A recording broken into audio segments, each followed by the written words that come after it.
Passionné par les aventures du plus célèbre des seigneurs du temps, le Docteur, une équipe de choc s'est réunie à bord de son TARDIS virtuel pour vous faire voyager dans chacune de ces histoires plus passionnantes les unes que les autres.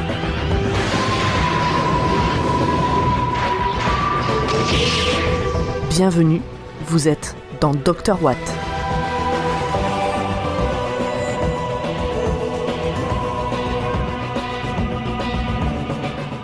Épisode 70, Vincent et le Docteur.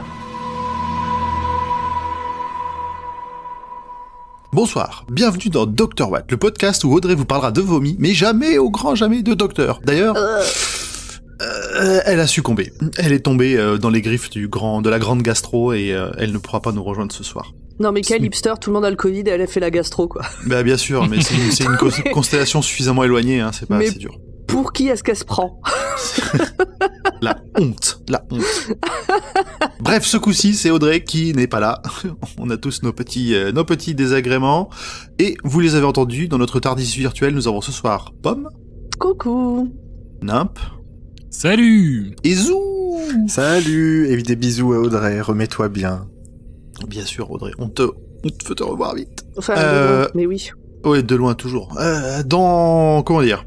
Avant de se lancer dans l'épisode, on a un petit merci à faire. On vous a diffusé la semaine dernière un épisode peu spécial où les auditeurs et auditrices ont pu donner leur avis sur l'épisode dont nous allons parler ce soir, sur Vincent et le Docteur. Et donc, on va remercier dans l'ordre d'apparition Julie, Delphine, Format, Ogra, Elodie, Tchernobog et Taïjé pour leur participation. Oui, merci beaucoup. Merci à tout le monde, c'était cool à entendre et c'était très intéressant. Est-ce que je peux dire un merci supplémentaire parce que c'est moi qui ai fait le montage et merci vraiment Pomme. Non, c'est pas ça. Non, alors du coup merci moi, voilà. Non, c'est pas ça, je voulais leur dire merci à eux parce que les pistes qu'ils ont envoyées étaient vraiment très bien et j'ai eu très peu de travail à fournir dessus pour faire le montage et c'était très cool. Donc merci beaucoup. Merci, revenez quand vous voulez. Voilà, le travail était fait et bien fait. Du coup, Pomme, c'est toi qui vas nous dire de quoi on parle ce soir. Oh, I'm gonna regret this. Okay, right, first, general background.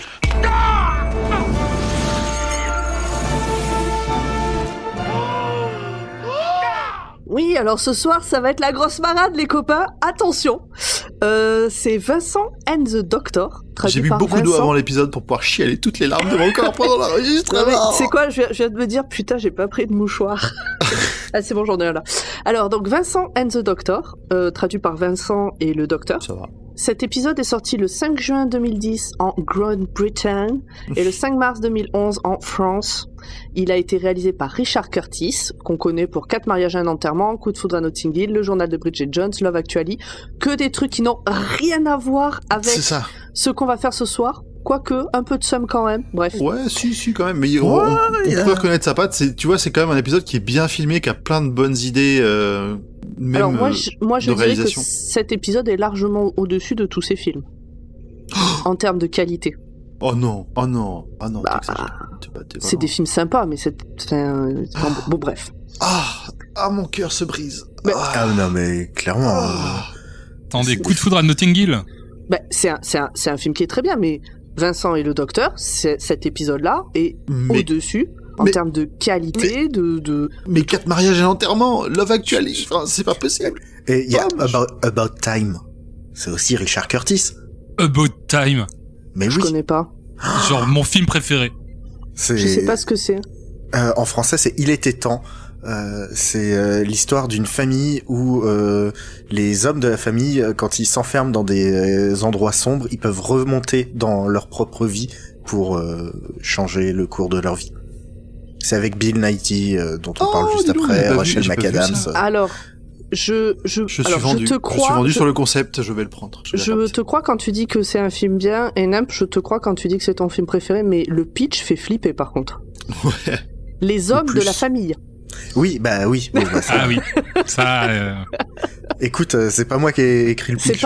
C'est pas les gens de la famille, c'est les hommes en particulier, ils peuvent remonter dans le temps. Oui, bon. oui, oui, mais c'est probablement pour pas se louper avec Rachel McAdams et Margot Robbie, on peut les comprendre.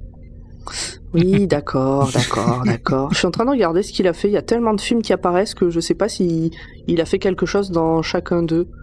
Genre... Attends, je vois un... Ah non, Harry Potter bonus disque. Et alors, ça veut dire généralement que les mecs ont c'est très participé précis. aux commentaires, aux pistes audio de commentaires ou des conneries comme ça. Ah ouais, peut-être, ouais. Il y a écrit Ou alors, pizza 4 c'est- fromages, je comprends pas. Good Morning England. Ah, ben Good Morning England, j'ai bien aimé ce film, Ah bah voilà. pour le coup. Bon bref, on digresse beaucoup. Oui, alors, donc le scénariste, c'est Johnny Campbell. Lui, on sait pas ce qu'il a fait, on n'a pas mis. C'est toujours Matt Smith, c'est donc le 11e Docteur.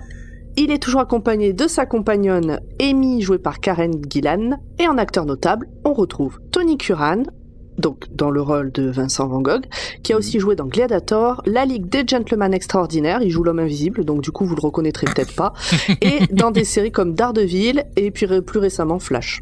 On a aussi Bill Nighy, qui a fait plein de trucs, donc About Time, Love Actually, la trilogie Cornetto, H2G2, pardon. Je me suis endormie devant H2G2. Et il avait refusé d'ailleurs le rôle du 9e Docteur à l'époque, parce qu'il trouvait que c'était trop de responsabilité. C'est aurait pas été non plus le tellement trône bien. d'Angleterre qu'on lui a Oh demandé de prendre. Il aurait été tellement bien en docteur. Mais carrément. Ah, je vois pas, c'est lequel, Billy Nighy? C'est C'est le conservateur. Voilà. Il aurait été Ah, tellement mais bien en oui, bien docteur. sûr, lui aussi. oui, d'accord. Il sait faire Avec plein de son choses. flegme à l'anglaise. Ouais. Oh, je crois que dans les infos en plus, il y a Oui, quelque je crois chose aussi. autour de ça. Putain, mais il a joué dans rien de... Ah si, Pirates des Caraïbes. Il a joué dans rien d'eux. Oh, mais alors, j'ai Attends, Dans rien what que the j'ai fuck vu. Ah, ok, Ah. ok. Laissez-moi finir ma phrase.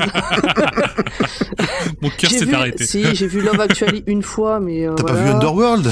Non, je l'ai Mais la pas vu. Ou... Alors peut-être, je l'ai peut-être vu Underworld, mais genre dans un bus scolaire, tu vois, un truc comme ça. En T'as pas vu la 2003. trilogie Cornetto? Si, mais je me souviens pas de lui dedans. Il joue le père de... Il fait le... Ouais, C'est ça, ou le père ou le copain du beau-père, je sais plus, un truc comme ça. Ça fait longtemps que je l'ai pas revu. tiens, ça aussi. c'est le beau-père. Et de quoi il parle cet épisode, Pomme? Et il joue dans Harry Potter aussi, vous ne le dites Oui. pas. Oui, tout à fait. Oui, bah comme globalement les 3/4 du Royaume-Uni, non Exactement. C'est ça. On va pas se mentir, hein. T'es un acteur anglais, t'as pas joué dans Harry Potter, t'es pas un acteur anglais.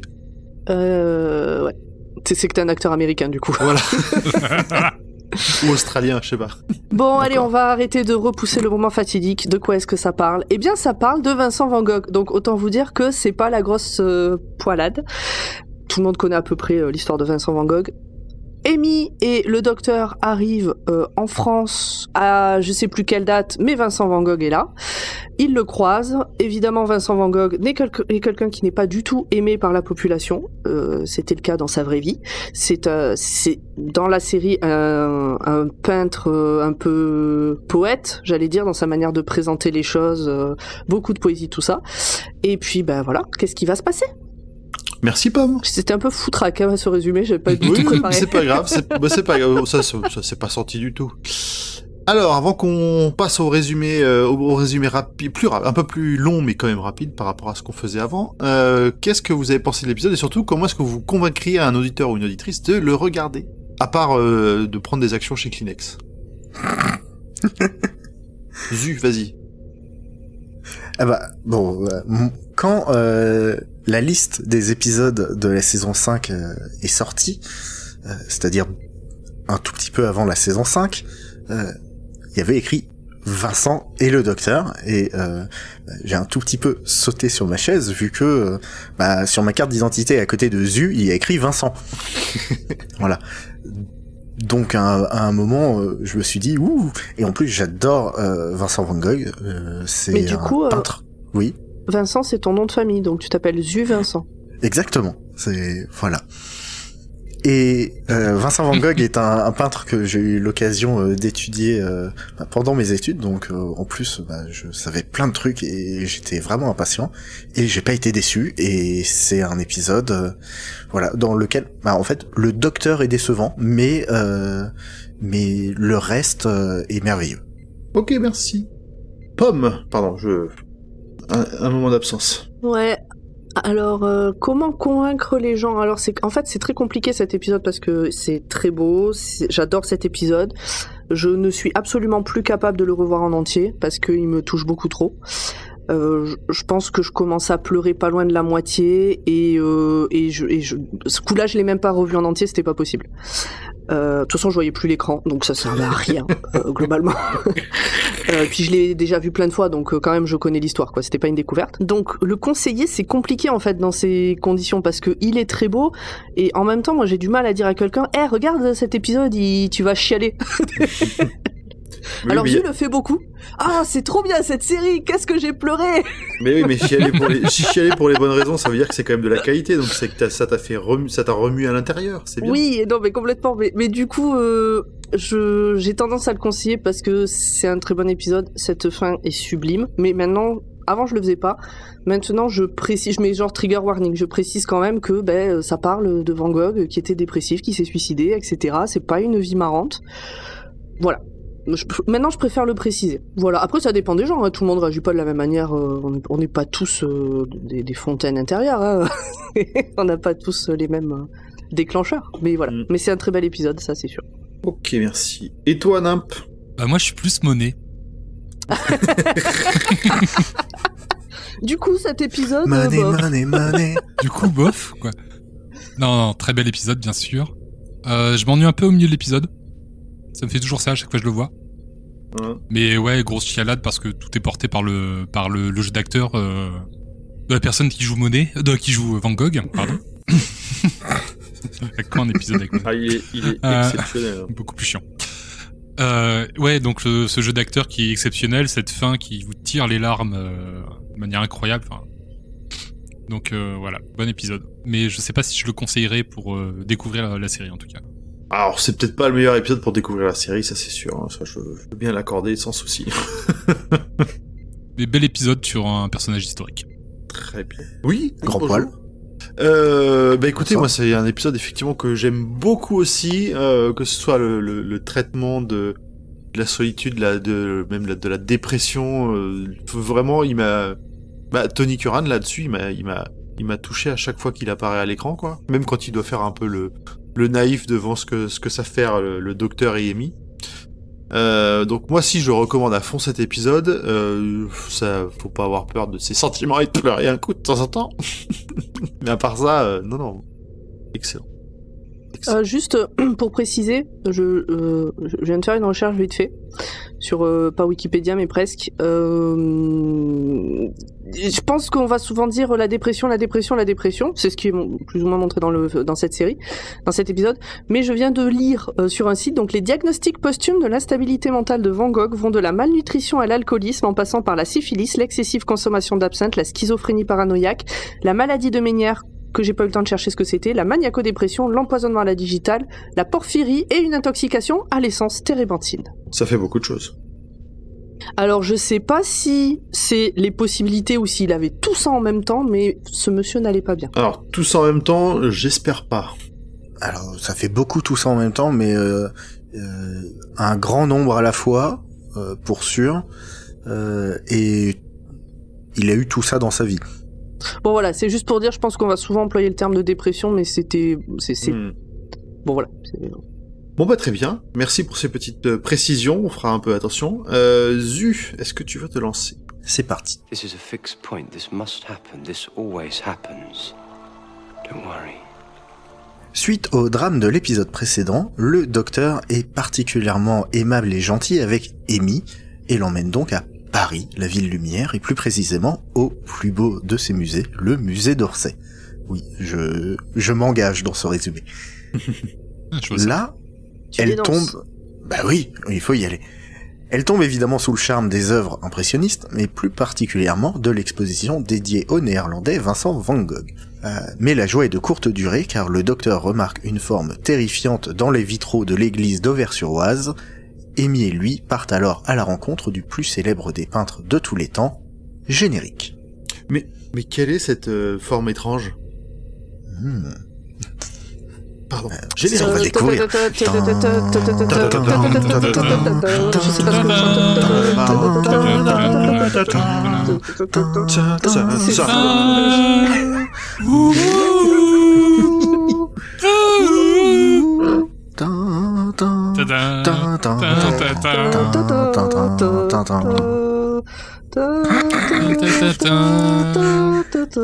Ouais, comme il n'y avait pas de point de Star Wars, tu t'es senti obligé, c'est ça? Écoute, je sais même plus ce qu'on a chanté là, c'était n'importe quoi.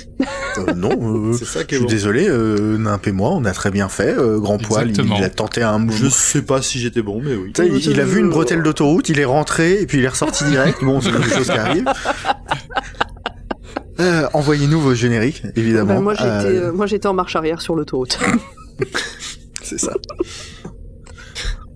Donc, l'autoroute du temps amène le TARDIS sur place, et là, il se pose au café du coin, et il découvre que Vincent Van Gogh n'est pas très apprécié des locaux. Amy utilise le pouvoir de la Ginger Connection pour faire connaissance, mais un cri retentit dans la ruelle voisine. The Ultimate Ginger. Oui. Une jeune fille est morte mystérieusement et la ville s'en prend à Vincent. Mais oui, c'est le paria du coin. Le groupe part chez l'artiste qui les accueille dans son modeste logis. Dehors, la rousse hurle. En anglais, la Ginger hale. Donc oui, parce que pour faire ta vanne, du coup, c'est pas très clair ce que tu dis. Je l'ai pas, moi. Bah, quand tu hales quelqu'un, quand tu hales... Oui, ça, j'ai. C'est un... Ouais. Bah, et une Ginger Ale, mais ça s'écrit juste pas pareil. Voilà. J'ai pas de ginger ale. Mais c'est une boisson. C'est à base de gingembre. Ok, allez. La root beer, marche. tu connais peut-être ça en anglais. Ou le Canada Dry. Le Canada Dry. C'est pas une bière, c'est une boisson sucrée. C'est pas de la bière. C'est de la limonade au gingembre. Ouais, c'est ça. Il y en a au donc, Charlie et sa bière à 2 balles. Oui. Du coup, là, pour faire ta vanne, c'était pas très clair, parce que Amy est sortie à un moment donné, et de dehors, on l'entend gueuler. Voilà, c'est exactement ça. Voilà. Donc le monstre qui a tué la jeune fille a attaqué Amy, et elle a rien vu. Apparemment, le seul qui arrive à voir quelque chose, arrive à voir la bestiole, ben c'est Vincent, et il arrive à mettre la bestiole en fuite. Le docteur retourne au TARDIS pour chercher un gadget offert par une de ses marraines qui permettrait de reconnaître justement le monstre. À sa sortie du vaisseau, c'est chose faite, l'espèce de poulet invisible s'appelle un Craphaïs. Rapidement, il a été abandonné par les siens car trop faible, et vu que c'est une race hyper violente et sanguinaire, si vous rajoutez à ça grincheux, vous obtenez un KFC Craphaïs furieux et caché. Caché ? Non. T'es déchaîné ce soir. Invisible. Oui, bah, moi, on m'a dit, l'épisode, il est dur, il fait pleurer, machin, alors je fais des jeux de mots. Je noie le poisson, tu vois. Merci pour l'effort. Je crois que c'est à peu près à ce moment-là qu'il y a le docteur qui essaie qui demande à Amy, héros, et puis il se reprend vite fait d'avoir un plan comme lui, il se souvient encore de ce pauvre Rory. Oui. Non, c'est pas à ce moment-là, mais c'est plus loin. C'est dans l'église. Et vu il nous reste 2 phrases de résumé, j'étais pas sûr d'où le placer. Oui, moi, on me dit de résumer, je résume. Non, ouais, c'est bien. Tu es très bien. Donc la bestiole n'est pas cachée, elle est carrément invisible. Alors comment le trouver ? Eh ben, c'est facile, ils savent qu'il sera à l'église d'Auvers-sur-Oise. Donc c'est parti pour aller le peindre. Après une crise de nerfs de la part de Vincent, le groupe se met en route. Là-bas, il fait pas qu'une crise de nerfs. Là, c'est une crise de... C'est une crise de quoi ? Il exprime tout son mal-être pendant cette scène, là, c'était dur.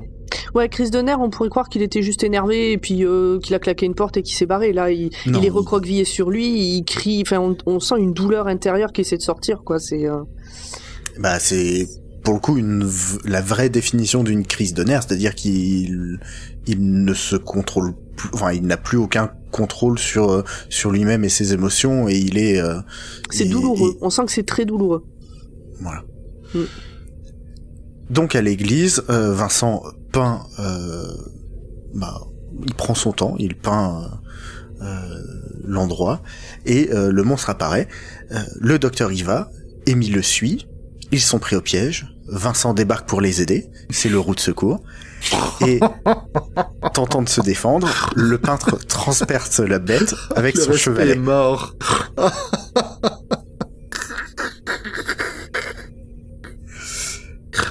Ah, désolé. Donc il transperce la bête avec son chevalet, et cette dernière meurt à la suite de ses blessures. l'impressionnisme et les dons de télépathie du Seigneur du Temps nous permettent de voir un instant le monde à travers les yeux de Vincent dans une scène juste après, et c'est beau. C'est pas que le monde à travers ses yeux, c'est qu'on a l'impression de voir le tableau Nuit étoilée vraiment sous nos yeux, quoi, qui prend vie. Ouais, mais du coup, je pense que il nous laisse penser que Vincent Van Gogh peignait comme il voyait. Et que donc il voyait les choses peut-être comme ça. Peut-être. Je suis resté moins terre à terre. Et donc fin, voilà. Non, je blague. Non, c'est à partir de là moi que je pleure en général. Le docteur décide d'emmener Vincent au musée d'Orsay afin qu'il voit par lui-même l'impact qu'il aura sur le monde plus d'un siècle plus tard. Et voilà. Je vais pas raconter la scène parce qu'il faut, pour le coup, la voir, que vous connaissiez Doctor Who ou pas. C'est un grand moment de série télé et c'est très beau. Oh, qu'est-ce que c'est triste. Notre duo ramène le peintre à son époque et reviennent découvrir les nouvelles toiles que le monde a gagnées en aidant Vincent à combattre sa dépression. C'est le cœur brisé que nous découvrons qu'il n'y en a pas d'autres, mais que le docteur et Amy ont malgré tout rendu la vie de cet artiste un peu moins misérable. Et fin pour de vrai. Alors, moi j'ai deux questions par rapport à cette fin à vous soumettre. La première, c'est quand il est au musée donc d'Orsay, qu'il découvre tout ça, même si on ne donne pas les détails. Vous, cette scène, pour vous, elle est joyeuse ou elle est triste ? Comment vous la ressentez ? Elle est tristeuse. Ok. Parce que, comment dire, effectivement, ils vont lui montrer de la reconnaissance, lui montrer que finalement, lui, il va perdurer dans le temps. Mais en même temps, le docteur, au moment où il lui montre ça, il sait que c'est sa dernière journée de vie. Donc, c'est le baiser de la mort, si tu veux. Il lui reste 1 an à vivre quand même, mais... Ouais, il lui restait 1 an ? Ah putain, j'ai compris. Ouais, il dit qu'il lui reste à peu près 1 an et que c'est la période la plus faste en termes de création. Donc, enfin bref, dans tous les cas, il sait pourquoi il fait ça. Je pense pas qu'il se dise que ça va l'aider à poursuivre pour la suite, parce que sinon ça voudrait dire que c'est lui qui a modifié la vie de Van Gogh. Mais non, moi je trouve ça à la fois beau et à la fois triste pour ce que ça montre du peintre, quoi. De pas avoir été reconnu de son vivant, ça doit être c'est bien de se dire putain j'avais du talent. C'est moche de se dire putain personne le reconnaît. Bah lui il était plus que pas reconnu, on lui jetait des cailloux quoi. Enfin, tu vois, c'est... Oui, c'est pour ça. Il était pas reconnu et détesté. C'est ça, il a vendu un tableau de toute sa vie. Ouais, je crois que c'était même par charité, enfin c'est même pas par quelqu'un quelqu'un qui aimait ce qu'il faisait. Ça devait être comme on voit au début pour payer à bouffer ou un truc comme ça. Bah c'est son frère qui a réussi, enfin il y a quelqu'un qui l'a acheté à son frère comme... Ah oui, d'accord. Il y a un mec qui a rendu service à son frère en lui filant de la thune pour cette croûte et puis basta quoi. Mais et vous, Namp, vous avez par rapport à cette scène, quand vous la voyez, il y a... Alors, moi elle est heureuse, mais c'est dans mon petit cœur. C'est le côté un peu inversé en fait, parce que si le conservateur avait su que c'était Van Gogh, c'était le conservateur qui l'aurait pris dans ses bras en pleurant. Et quand je la vois, cette scène, tu vois, il y a ce côté un peu, tu vois, détourné. Enfin, c'est un peu l'inverse qui se passe. C'est complètement l'inverse qui se passe. Et je trouve ça super beau, quoi. C'est l'artiste qui vient serrer dans ses bras le fan en lui disant merci. Merci de l'amour que vous avez pour moi, quoi. Ouais, comme nous quand on fait des enregistrements publics et qu'on croise nos auditeurs. C'est ça. Exactement. Ah ouais. C'est consenti à chaque fois. C'est exactement. C'est consenti avec 2 mètres de distance parce que Covid, mais... En ce moment, oui. Mais non, moi je trouve que c'est une scène qui est très chaleureuse parce que oui, tout ce que dit Bill Nighy sur Van Gogh est très beau. Il y a un mouvement de caméra qui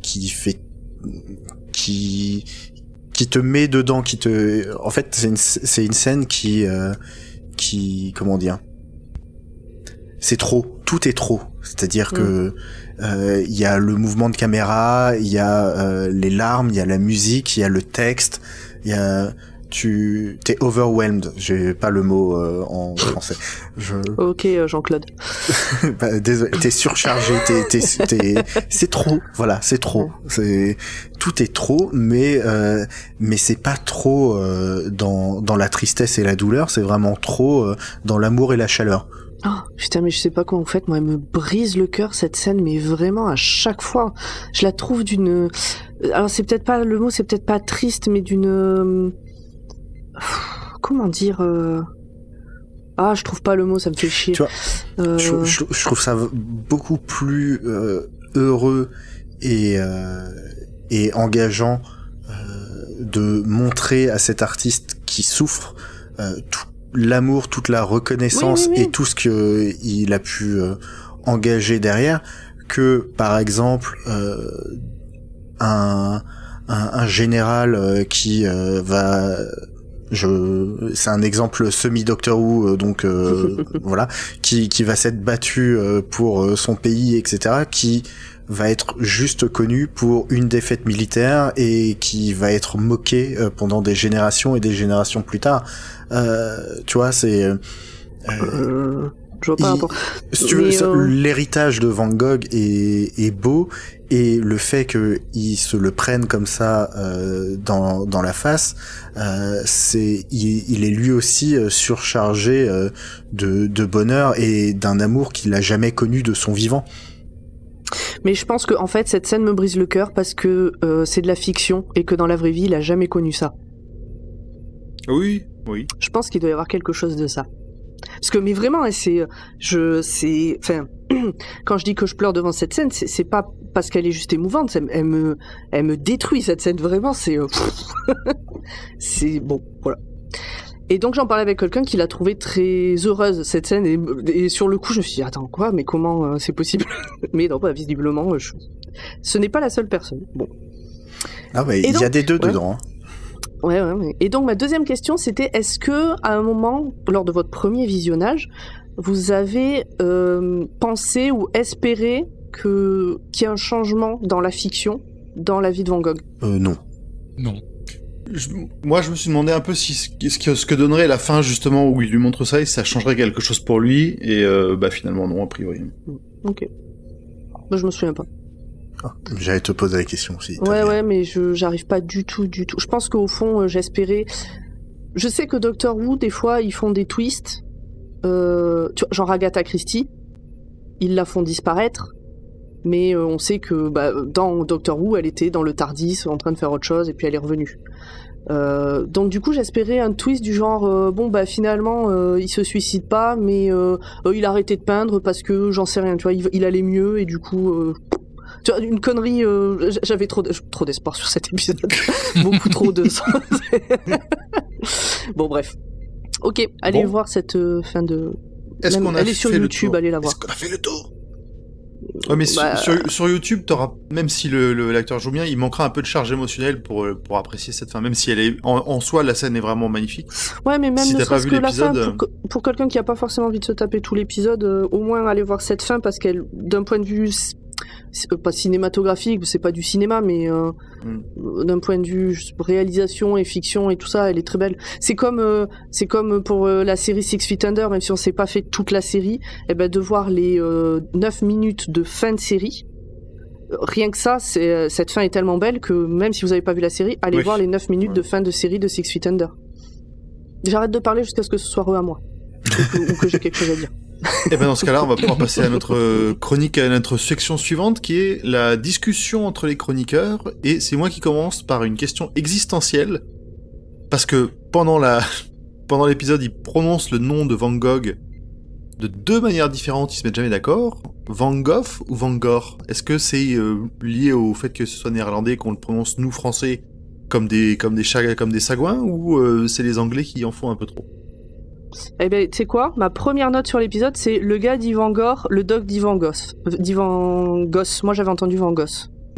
Ce que je trouvais bizarre, Van Gogh. Alors, le Flox. Et du coup, je me tourne plutôt vers Zu, qui, du coup, a l'air d'avoir fait des études là-dessus. Est-ce que tu sais? Est-ce que toi, t'as la réponse? Alors, la réponse est un peu entre les deux de mémoire, parce que j'ai fait les études là-dessus, mais j'avais 9 ans, donc autant te dire que Ah c'était ouais, il y a longtemps. dans ouais, tes là-bas, études, dans c'est ta des fausses scolarité, études, là, donc t'exagères. oui. Ouais, mais on a passé 2 ans à travailler dessus. Donc, Oui, mais bon, dans tes études, moi je pensais que c'était études supérieures. ah non, pas mes études supérieures. Ouais, moi j'y ai cru aussi. Hein. Je suis ingénieur, qu'est-ce que je vais... Bref. Mais c'est effectivement quelque chose qui se rapproche plus de Van Gogh que de Van Gogh. Mais c'est du néerlandais, donc il y a des deux dans ce. D'accord, les mecs, ouais, ok. Moi, je dis Dave. Dave. Plus simple. Très bien. Merci pour ces éclairages. Je vais me permettre de faire la deuxième question aussi, qui est un peu générique par rapport à ce que vous avez derrière. C'est comment est-ce que vous avez trouvé la relation entre Amy et Vincent dans l'épisode? Plutôt mignon, plutôt creepy entre les deux? J'ai pas trouvé qu'il y ait tant d'ambiguïté que ça entre eux, c'est-à-dire qu'ils sont dans ce jeu de la séduction, mais en même temps, aucun des deux ne cherche vraiment à séduire l'autre de cette manière. Ouais. C'est-à-dire que oui, ça joue sur des codes un peu flirty et c'est leur manière d'être, mais c'est leur manière d'être. Non, c'est leur relation à eux. C'est leur raison d'être. Leur raison d'être. Oh putain, oh, elle vient de loin celle-là. Ouais, c'est vrai. Je la retrouve voilà, pas. donc Elle est en train de revenir tranquillement, mais je l'ai pas encore retrouvée cette chanson. C'est quoi déjà? Tu ne me remercieras pas. Et donc non, je la trouve pas creepy du tout, ni mignonne. Elle est juste, c'est juste une relation amicale, quoi. Moi, je la trouve pas creepy parce qu'elle est consentie par les deux. Ils jouent tous les deux ensemble, donc y a pas. Du coup, elle est pas problème. Si, moi j'aurais dit mignon. Ouais. Ouais, c'était non, mais c'était globalement mon sentiment aussi. Hein. C'était juste qu'il y a un ou deux moments où t'es pas sûr. Ça, c'est un peu vraiment sur le fil. À aucun moment, moi, j'ai ressenti de malaise venant de l'un ou de l'autre. Et à aucun moment, la manière dont c'est écrit est problématique. Donc, du coup, voilà. Ok. Alors, qui veut faire la suivante? Zu. Bah oui, vu qu'on parle un peu de peinture, c'est quoi votre Van Gogh préféré? Ah, j'en sais rien, t'es relou là. Est-ce que spécialiste de Van Gogh, je dois bien l'avouer? Non, mais voilà, est-ce que vous connaissiez, ça c'est pas la bonne question, mais au-delà des quelques toiles qu'on a pu voir dans l'épisode, voilà, est-ce qu'il y en a une qui vous parle particulièrement, ou est-ce qu'il y en a d'autres? Alors j'aurais du mal à te dire ouais, moi c'est celle-là, la première fois que je l'ai vue, j'ai su. C'est un artiste que j'aime beaucoup ce qu'il a fait. Et on va dire que ce qui m'attire le plus, c'est les nuits avec les étoiles. Il y a plusieurs tableaux où t'as des nuits étoilées. Et je pense que c'est celle qui m'accroche le plus. Il n'y en a pas une qui était détournée façon Tardis? Absolument. Si, je l'ai en t-shirt. Moi, Voilà. je veux le poster encadré et tout. Mais bon, bref, on en parle dans quelques saisons, je crois. Ah bah, j'en ai une en poster derrière moi aussi, en Tardis Oui, qui je explose. sais. Mais Bah, si vous regardez l'image que j'ai utilisée pour faire l'appel à participation, dans le fond, on voit une nuit étoilée de Van Gogh et un Tardis. Donc voilà, moi, les différents tableaux où il y a des nuits étoilées, je les aime. Beaucoup. J'aime bien ces peintures de campagne. Parce que ça me rappelle un peu le Berry. c'est... La Provence et le Berry, c'est pas trop le même combat pourtant. Oui, c'est ce que j'avais dit. Et non, mais on est sur Mais, du plat avec des champs de blé. Ok. Et puis c'est du pointillisme, alors écoute, reconnaître... la C'est différence pas du entre le- pointillisme. C'est pas du On pointillisme. n'est pas loin. On n'est pas Non, très loin. non. C'est de Voilà, l'impressionnisme. C'est pas non plus l'impressionnisme. C'est inspiré de Alors. l'impressionnisme, mais il est un peu tôt pour l'impressionnisme. Bah, c'est l'instigateur de l'impressionnisme. Bref. Alors Monet là, était impressionniste. Je vous laisse à vos discussions. Ça c'est. Oui, ça mais m- c'est ça pas, m'échappe. c'est pas Monet et le docteur, alors bon, ça va. Voilà. C'est pas Manet et le docteur non plus. Non plus. Mais moi je dirais le tournesol ou le ciel étoilé parce que c'est à peu près les seuls que je connais avec son autoportrait. Ouais. Oui, c'est les plus connus. Hein. Voilà, c'est ça. J'en connais pas d'autres, je pense. Et toi, Zu? Si tu as posé cette question, c'est que tu as une réponse. Alors oui, parce que contrairement à la dernière fois que j'ai posé une question comme ça, j'ai préparé une réponse avant. Je me fais pas avoir 2 fois. Moi, c'est la Méridienne, qui est un tableau c'est un fauteuil qu'un membre de ma famille déjà a reconstitué et donc que j'ai dans ma chambre. Donc je suis très content de pouvoir m'endormir avec ce tableau sous les yeux, et qui représente 2 personnes qui font la sieste. Et j'adore faire la sieste. J'adore faire la sieste. Bah oui, donc ouais, c'est 2 personnes qui font la sieste pendant les heures chaudes de la journée à l'abri d'un ballot de paille. Exactement, ouais. Donc c'est très lumineux, c'est très chaleureux. Ouais, c'est joli. Ça me dit quelque chose, tiens, C'est parce que ça ressemble au Berry. Exactement. C'est tout plat. C'est plat, il y a des blés. C'est plat, il y a Exactement. Et on ne dit pas assez, mais le Berry est fait en pointillé, en fait. C'est du pointillisme, le Berry. N'importe quoi. Allez, ça part trop loin. Question suivante. Excusez-moi. C'est toi, Nam. Oui, je me demandais si vous aviez un avis là-dessus. Pour moi, le monstre que seul Van Gogh peut voir et combattre, c'est une allégorie de la dépression. C'est autant la dépression que la solitude, parce que tu vois, c'est un monstre que personne ne voit, qui a plus de famille, qui a plus rien. Remarque maintenant quand on en parle, le monstre invisible, ça peut être effectivement ce truc que t'as au-dessus de la tête là, ces idées noires, ces machins. Oui, c'est ça, c'est pas forcément la dépression pile, mais c'est le mal-être pour plein de raisons. Ok, c'est comme à la fin, en fait, il y a une phrase que dit Van Gogh une fois qu'ils ont terrassé le monstre. Il dit qu'il se sent mieux, il dit même « Vous êtes le premier docteur qui m'ait réellement fait du bien ». Oui, parce que Van Gogh est passé en asile, par l'asile, etc. Non, mais oui, je suis d'accord. Du coup, ça a soigné son mal-être. Je l'avais jamais vu comme ça parce que je me laisse porter sans trop réfléchir en général, mais oui, c'est totalement cohérent. Non, je suis parfaitement d'accord. Parce que c'est pas expliqué pourquoi il y a que Van Gogh qui le voit. Pas du tout. Non. Alors c'est le côté peut-être peintre, artiste, genre il voit des couleurs et des choses que d'autres ne voient pas. Il entend des couleurs déjà, donc bon... Alors ça, c'est un truc qui s'appelle la synesthésie. Donc c'est pas une folie ou une maladie, enfin, c'est plutôt un... C'est une particularité. C'est une particularité, ouais. Voir les sons, entendre les couleurs. Ça doit être chelou. Attribuer des humeurs au nombre. Ouais, quand tu l'as toujours vécu comme ça, c'est pas chelou, oui, c'est pour juste... toi, c'est... Oui, mais quand t'as pas l'habitude... Si ça devait arriver du jour au lendemain, ça serait particulier. Mais les musiciens ont beaucoup ça, parce que quand t'as une partition devant les yeux, je connais beaucoup de monde qui attribue des couleurs mentalement à certaines notes de la partition. Ok. Pomme, tu as on va dire un follow-up à cette... Oui, ça rejoint en fait ça rejoint ce que dit Nemp, c'est qu'à un moment donné Vincent dit qu'il ressent la tristesse d'Amy et Amy lui dit je suis pas du tout triste et il lui dit alors pourquoi vous pleurez? Et là elle se touche la joue, elle se rend compte qu'elle pleure, donc en fait elle pleure sans même s'en rendre compte. Et du coup, alors j'avais pas fait le lien avec ce que tu disais Nemp, c'est après que j'ai lu ton intervention que j'ai fait le lien. Est-ce que c'est pas aussi du coup au niveau allégorie l'arrivée dans la dépression? Parce que finalement la dépression c'est pas une maladie qui te tombe sur le coin de la gueule comme une brique. C'est un truc qui s'installe, qui fait son nid petit à petit. En général, quand on prend conscience et que tu dis ah oui je fais une dépression, c'est bien installé. Et du coup bon voilà, je m'étais dit est-ce que c'est pas un peu il y a pas un peu quelque chose comme ça. Qu'est-ce qu'on se marre quand même.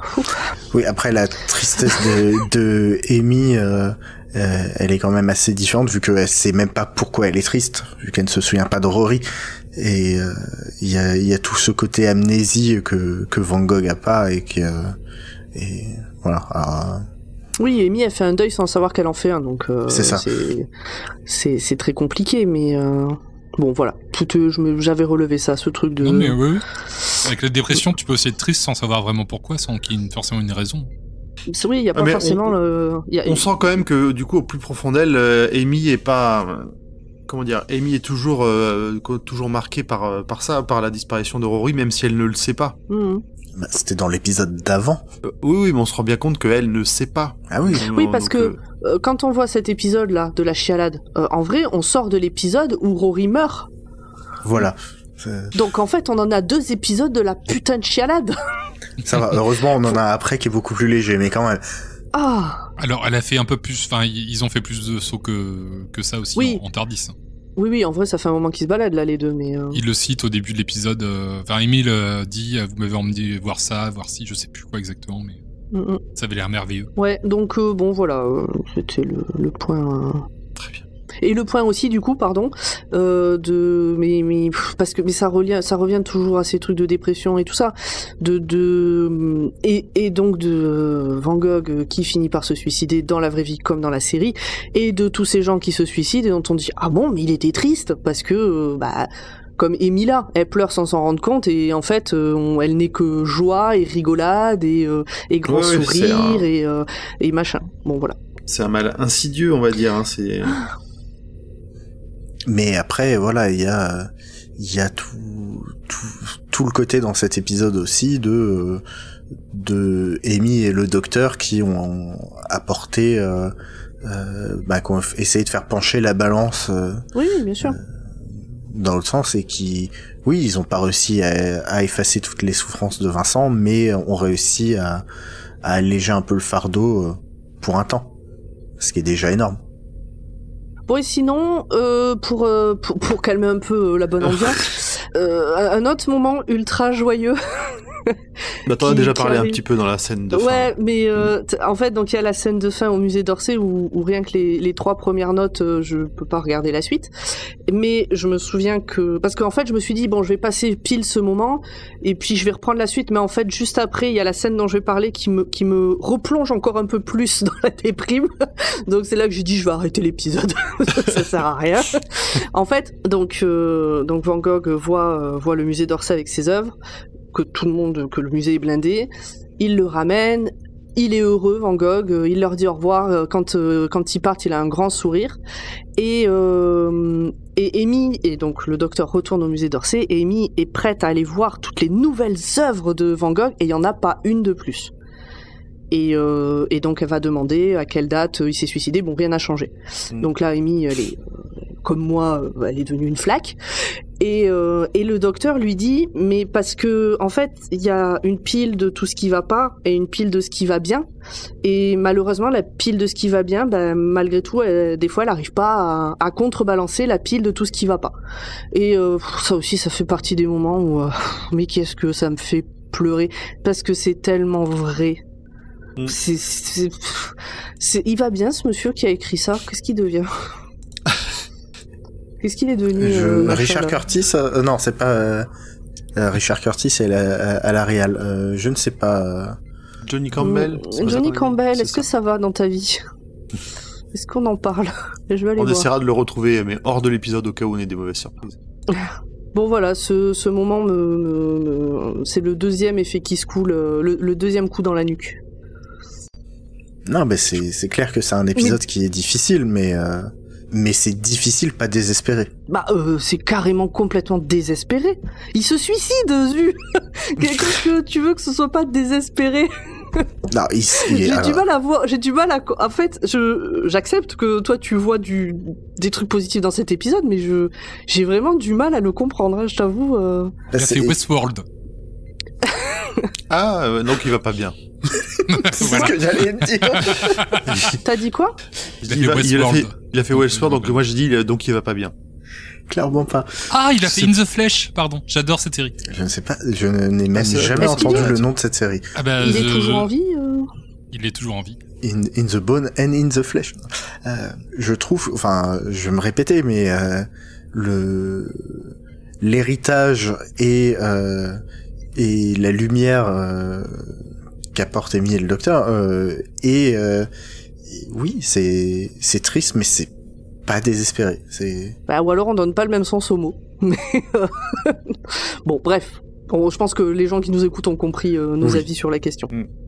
Et mon deuxième point, ça rejoint aussi un peu ça, puisque à un moment, quand il y a que Vincent qui voit le monstre et donc il essaie de l'attaquer, le docteur dit il est en train de faire une crise. Alors que non, il y a bien un truc. Oui, mais à ce moment-là, personne ne sait encore. C'est le garçon qui crie au loup, c'est... Ouais. Et donc ça m'a un peu fait penser aussi... Non, c'est pas le garçon qui crie au loup. Non, parce le garçon qui crie au loup, c'est un con. c'est vraiment un petit con, ouais, parce qu'il sait qu'il va faire chier tout le monde et il crie au loup pour faire exprès. C'est pas pareil. Sauf que à force que Vincent fasse des crises, excuse-moi, quand tu le vois réagir comme ça, tu te dis de premier abord que c'est une crise. C'est quoi le plus rationnel? Est-ce que il fait une crise, sachant que ça fait déjà des années et des années qu'il en fait, ou il y a un alien invisible derrière toi et il est paniqué? Alors, c'est le docteur, c'est pas un lambda du village, déjà. Et puis, le garçon qui criait au loup, il faisait exprès de faire croire qu'il y avait un loup. Là, Vincent, ces crises, il les simule pas. C'est pas du faire semblant, et pour une fois, c'est vrai, tu vois. C'est en fait, mauvaise comparaison sur ce qu'on a. C'est surtout juste que ça m'a aussi fait penser à ces nombreux témoignages qu'on voit circuler de personnes qui vont mal, qui vont voir un médecin, qui leur dit mais non, vous inquiétez pas, vous avez rien, vous avez pas mal, vous exagérez. Et en fait, si, il y a quelque chose. Bon, voilà, c'est tout. Je trouve qu'en fait, il y a plein de choses dans cet épisode, des petits trucs comme ça éparpillés un peu partout, mais qui font écho à beaucoup de choses du monde de tous les jours. Mais tu vois, pépites en lien avec la maladie. Qu'il faut trouver et suivre. Mais hors de la maladie, tu vois, tu parles de cette scène où il dit j'entends les couleurs et où il parle avec le docteur près de la cheminée, et la scène est en deux parties. D'abord, Vincent raconte des choses et le docteur trouve ça passionnant. Il y a une ellipse et Vincent est en train de crier et est totalement passionné de ce qu'il raconte, et le docteur est un peu plus comment dire dubitatif. Voilà, dubitatif. Sauf que ça, c'est pas de la maladie, c'est de la passion. Je veux dire, tu fous deux Whovian dans une pièce à parler de Doctor Who et quelqu'un qui est pas Whovian. Le début de la conversation va être très calme à base de TARDIS, de voyage dans le temps. Et au bout d'un moment, ça va monter, et ça va parler de Vincent et le Docteur, et ça va parler de River Song, et ça va parler des anges, et tu vois, et l'énergie est monte, et c'est la passion. C'est pas que la maladie. C'est la passion, et c'est aussi une des caractéristiques des maniaco-dépressifs. D'être passionné ? Non, de passer de justement cette hyper passion à la scène suivante où il est plié en deux et au fond du trou. Oui, d'être aussi sur-enthousiaste, on va le dire. Up and down. Oui. Le trop up, trop down. La bipolarité. Oui, c'est ça. Mais ça, c'est encore un autre passage, mais voilà. Eh ben, c'est pas dans cet épisode qu'on vous parlera pas de maladie, hein. Non. On vous a prévenu. Ça fait 4 saisons qu'on vous prépare. Je crois que j'ai rien d'autre. Après, moi, c'était surtout beaucoup sur ça. Merci, Pomme. Merci. Ça veut pas dire que j'aurais rien à dire sur ce que... Bien j'en vois un. Vas-y, Zu, enchaîne sur le monstre. Qu'est-ce que tu veux nous dire du monstre? Alors, le KFC, là... Bah ouais, non, mais j'ai fait des blagues dessus dans le résumé, mais... Ah oui, c'est un poulet. Bah, c'est un poulet, un poulet albinos... C'est ça, c'est un dindon albinos, vraiment, et c'est pas Thanksgiving. Non, mais vraiment, il est pas ouf. Et à la limite, bah, j'aurais préféré que, on ait le dessin que Vincent fait au fusain à un moment, qui est assez classe, et que on le voit pas, et qu'il nous fasse pas un modèle 3D, et l'épisode aurait été vachement mieux, je trouve. Un peu comme j'aurais préféré aussi qu'ils fassent un peu ça comme ce qu'ils ont fait à la fin quand on voit le docteur qui le caresse et on le voit pas, on voit juste sa main qui passe au-dessus, ça suffisait. Mais vu la gueule du bestiau en plus, ça suffisait hein, c'est un peu dommage d'avoir ce côté trop kitsch dans un épisode qui était bien émotionnel et tout, ça c'est vrai que sur ce point-là, ça gâche un tout petit peu. Complètement. Surtout que à côté de ça, je me permets d'enchaîner. Vas-y, je te laisse la main. Les décors sont ouf. Je veux dire, l'épisode fait pas du tout cheap. À part ça, parce que je veux dire, moi j'ai cru au début de l'épisode et surtout à la fin, parce que c'est là où on le voit aussi, qu'ils ont tourné ça au musée d'Orsay, tellement la reconstitution elle est bluffante. Et pour le coup, la scène d'exposition, je savais pas que c'était une reconstitution. Scène d'expo, oui, c'est une salle blanche, donc c'est facile à faire. Mais avant, on voit le musée de l'intérieur, non ? On le voit de l'extérieur, ouais. Mais on voit pas à l'intérieur du musée aussi quand t'arrives dans le musée d'Orsay, ça. Mais si, il y a plusieurs passages où déjà tu vois donc l'extérieur où là j'y ai vraiment cru.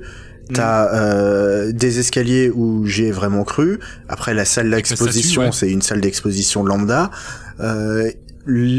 l'équipe de décoration a foutu le vrai logo du musée d'Orsay dedans. Donc non, ils ont fait du super taf. Attention aux détails, quoi. On voit aussi la grande salle avec la verrière, non? Alors non, on voit pas on voit pas la verrière, mais on voit effectivement une grande salle qui ressemble aussi beaucoup. Donc non, vraiment, enfin. Donc bon boulot. Et moi j'ai vu ça, je suis là, putain, ils ont tourné à Paris et je l'ai même pas su. Et j'étais quoi? Et en fait ils ont tourné à Paris sans me prévenir. Bah oui, grave. Pourquoi personne m'a appelé? Donc voilà. Donc non, ce décor-là est fou. Et je crois que Pomme, t'as un autre décor qui toi te... Ouais, moi c'est le décor de la chambre parce qu'il y a plusieurs scènes quand même qui sont filmées de manière à ce qu'on reconnaisse un des tableaux de Van Gogh. Ah oui. Et quand on voit la chambre de Van Gogh, je me souviens de l'avoir étudiée en 4e, je pense, ou en 3e, ça devait être en 4e. Et la prof nous avait fait... Ouais, alors moi c'était sur 1 heure de cours. Hein. La prof, c'était en gros c'était sur un segment de cours où il fallait apprendre à parler des images. Donc la chambre de Vincent Van Gogh, et donc elle nous a fait une analyse de l'image. Et notamment, à un moment donné, elle nous dit, regardez, on peut voir le lit qui dépasse devant la porte, c'est le signe qu'il se sentait enfermé, qu'il n'arrivait pas à sortir de lui-même, enfin bon, toute une analyse comme ça de ce lit qui dépasse un peu de devant la porte. Et je me souviens, le soir, je suis rentrée, j'en ai parlé avec ma mère qui adore Van Gogh, qui a lu plein de trucs sur lui et qui m'a dit, mais c'est n'importe quoi, c'est juste qu'il était pauvre, il avait un lit plus grand que la pièce et c'est tout. Alors, est-ce que c'est une analyse de ma mère et enfin ça je sais pas, je suis pas allée revérifier quel était le truc, mais en fait depuis cette période ça m'a fait penser à attention à ce qu'on analyse de ce que quelqu'un d'autre a produit. Oui voilà, c'est tout. Oui, de suranalyser, de prêter des intentions que les mecs n'avaient pas du tout au départ, c'est un grand classique. Ouais, c'est ça, c'est exactement ça. Bon voilà, c'est tout, c'était une anecdote perso. La fameuse virgule qui en veut dire beaucoup plus que... Ouais, mais voilà, c'est ça. Là, il a mis 3 points de suspension. En fait, ça veut dire que non, ça veut dire qu'au niveau au niveau quand on écrit, à ce moment-là, on met 3 points de suspension. Bon, en tout cas, les perspectives sont pétées dans la chambre de Van Gogh. Oui, mais ça, je pense que c'est en lien avec. L'une des raisons pour lesquelles il s'est coupé l'oreille, a priori, c'est une des maladies que j'ai citées tout à l'heure, et c'est un peu comme un problème d'oreille interne qui, du coup, donne le tournis et fait que t'es pas stable sur tes pieds, etc. Et donc, ça peut expliquer les perspectives qui partent en couille. Ouais. Bon, par contre, ils ont réussi les décors, mais la géographie, c'est pas ça. Hein. Alors, j'ai pas spécialement fait attention, moi, de mon côté. Hein. Alors... Qu'est-ce qui t'a dérangé? Donc, ils vont en Provence pour trouver Vincent Van Gogh. Soit. Pour ensuite lui dire mec, il faut absolument que t'ailles peindre l'église, et ils y vont à pied, sauf que l'église elle est à Auvers-sur-Oise, au nord-ouest de Paris. Le Berry passe plus loin du coup. Le Berry est moins loin du coup, mais c'est vrai que... d'où les tableaux de champs de blé, c'est parce qu'il est passé par le Berry pour aller jusqu'à l'église. J'avoue, ça fait quand même une sacrée... Voilà, donc... un sacré échec. D'un point de vue géographie, pas ouf. Mais bon, après, c'est difficile ça se voit que je suis pas doué en géographie. De faire un épisode de Van Gogh sans le situer en Provence. Le saviez-vous, le premier jour où Van Gogh est arrivé à Aix-en-Provence, il neigeait. Ah bah, il a dû être surpris. Mais oui. Mais du coup, c'est bizarre d'avoir choisi l'église, même s'il y a un rapport avec la toile, de pas avoir fait j'ai envie de dire, un minimum de recherche et trouver quelque chose qui soit plus cohérent avec la Provence. Oui, mais bon. Parce que, effectivement, en Angleterre, ça passe, mais derrière, tu passes un peu pour un con quand même quand on te fait remarquer. Non, mais tu te rends compte du trajet, là? J'ai regardé la semaine dernière Emily in Paris, donc à un moment, si tu veux, je suis plus assez près sur les sur les à peu près géographiques des anglo-saxons par rapport aux géographies françaises. Je compatis à ta douleur. Non, la série est pas si mal. Compatis à ta douleur d'avoir un petit...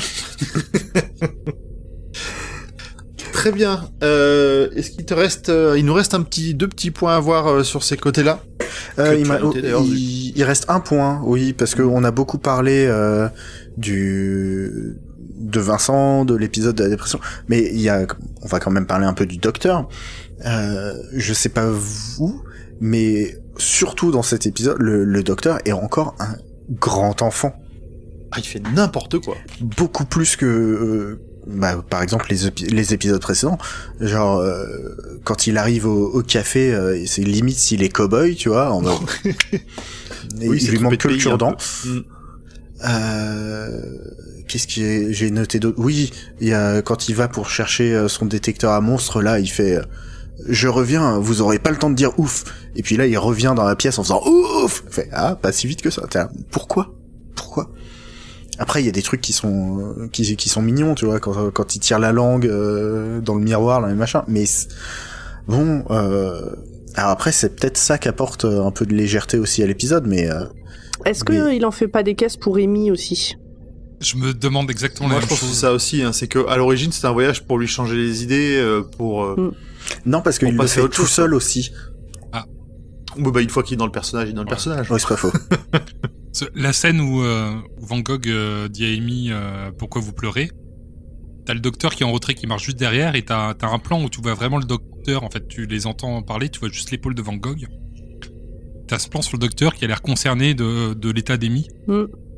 Et ça, c'est un truc avec ce docteur-là, c'est que ses émotions... Matt Smith fait très bien passer les émotions, c'est pas un problème, mais dans sa manière de jouer le docteur, il fait beaucoup passer ses émotions par les mains. Il y a les gestes qu'il fait. Alors, il parle beaucoup avec les mains, mais quand il parle pas, ce qu'il fait avec ses mains montre l'état d'esprit dans lequel il est.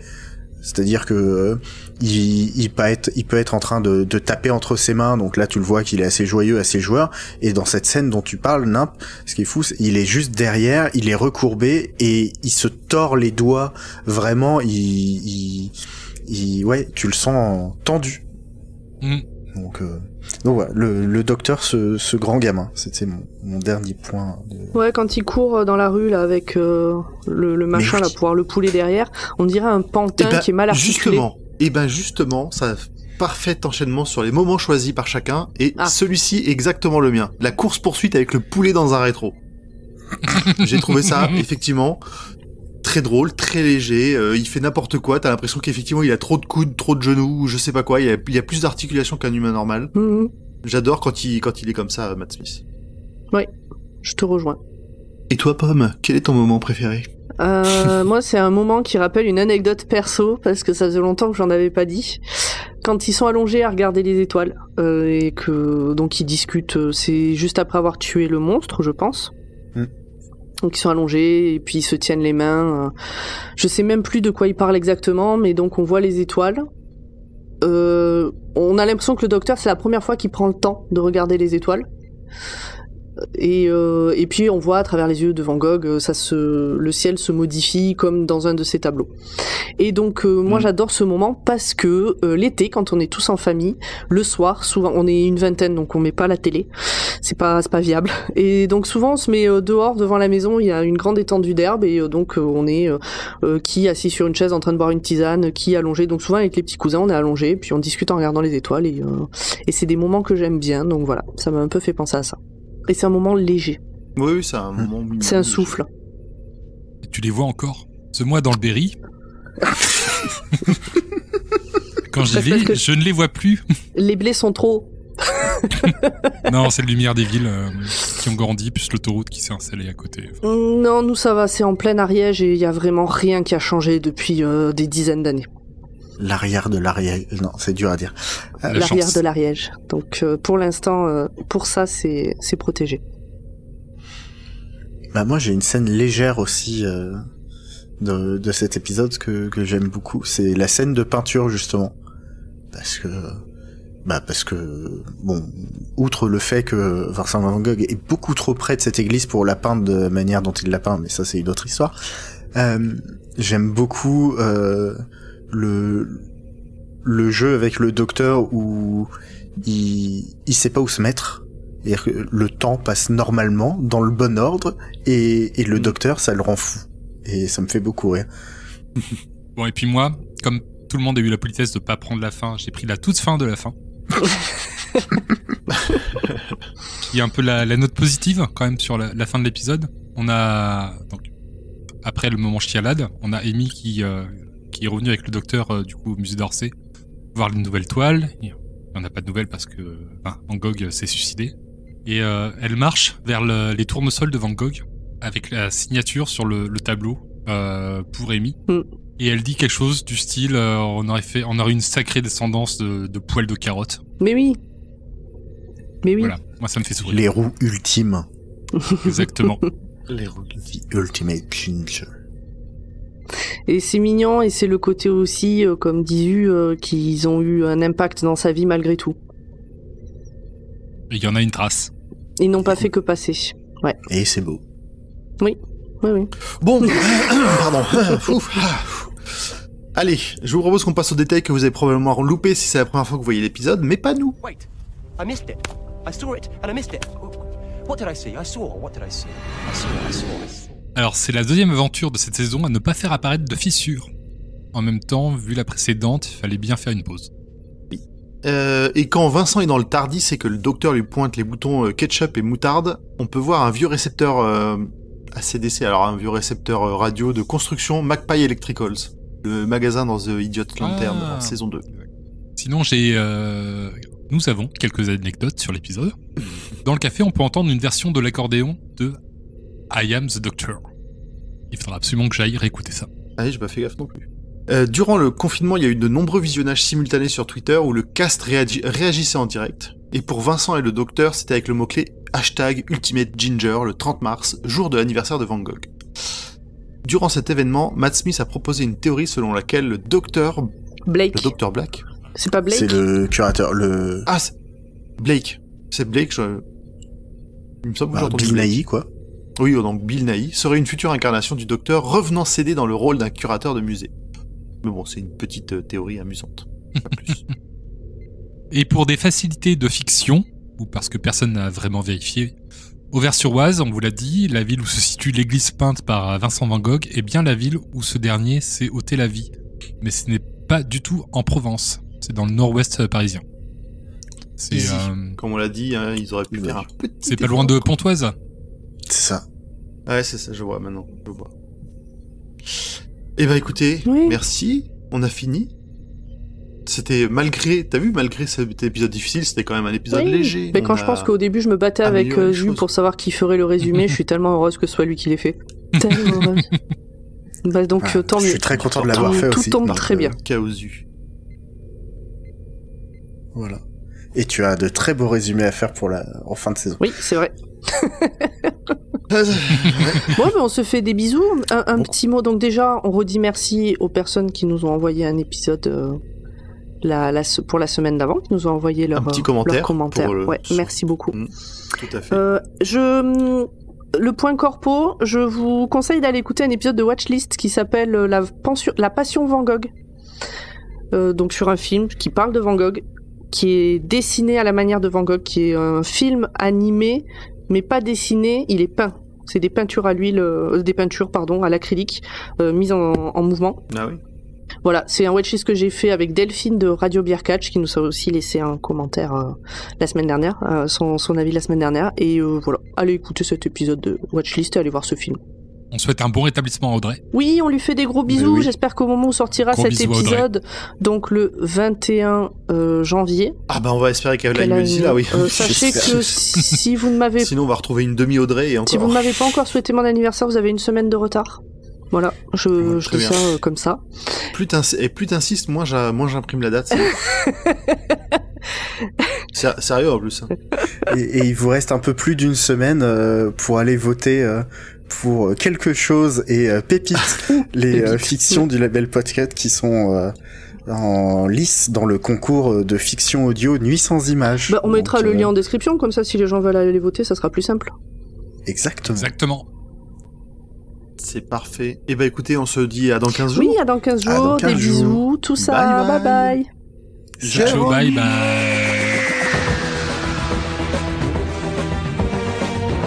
Et voilà, cet épisode est terminé, mais toute l'équipe, ou presque, revient dans 15 jours. En attendant, vous pouvez continuer le voyage dans le Wooniver avec nous sur les réseaux sociaux, @drwatt.ou_pod, ou encore sur le serveur Discord du label, dont le lien est en description.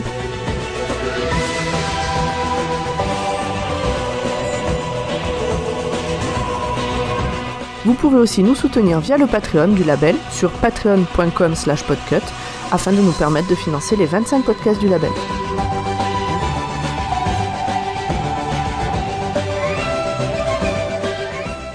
La prochaine fois, nous verrons si le docteur est un bon coloc.